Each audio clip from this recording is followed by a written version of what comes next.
When we talk about the Salton Sea today, we talk about millions of dollars in hopes of saving it, or fish die-offs, or that smell, that awful smell. But that wasn't always the case. In fact, the Salton Sea was once a much sought-after resort getaway for families and the rich and famous. And that's the focus of tonight's Our Desert Past. This is the picture we have become accustomed to when we think about the Salton Sea. A dying body of water with fish die-offs, algae blooms, and abandoned buildings and homes.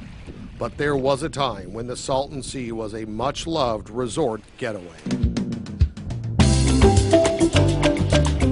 In the not-so-distant past, the Salton Sea was an oasis in the desert, a place where Hollywood celebrities would spend time boating and enjoying the 2 yacht clubs, as well as golf on the shores of this huge inland body of salt water.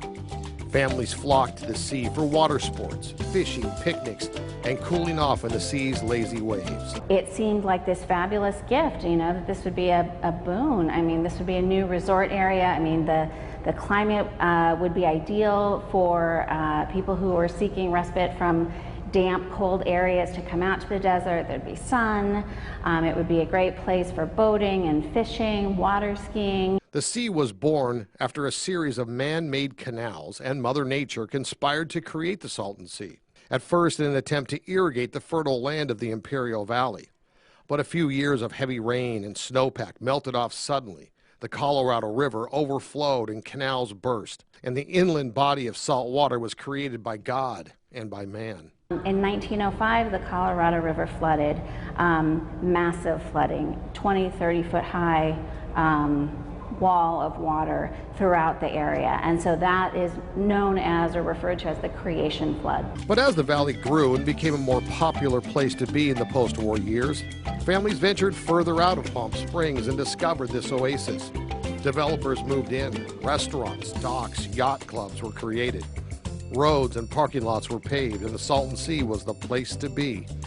But not for long. The height of the Salton Sea in terms of serving as a resort destination was really only 1950s or through the early 1960s. It was a relatively short period, this heyday. But as the sea became more salinated, the seemingly endless series of droughts and then floods, algae blooms, fish die-offs began to shrink the lake. The shoreline became unsteady and the massive number of tourists began to go away, leaving us with what we have today.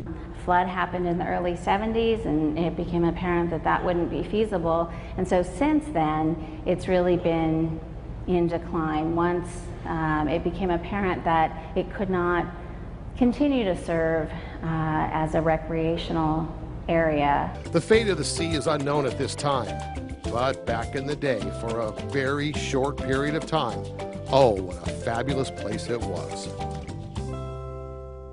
If you'd like to learn more about the Salton Sea specifically, there's a great exhibit going on at College of the Desert right now, so check out our friends over across the street at College of the Desert.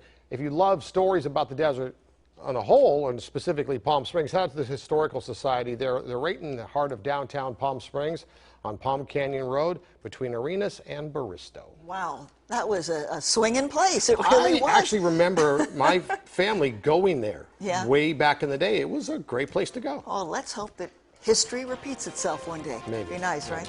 All right, coming up next, one more look at tonight's top story.